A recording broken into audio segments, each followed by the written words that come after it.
இதுதான் திருநாளு.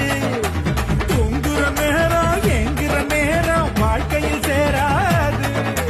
ஜெலவட்டி இல்லைனா வெட்டு கட்டி பலன் இல்லடா. வாய கட்டி வைத்து கட்டி சேர்த்த பணம் உனக்கு இல்லடா.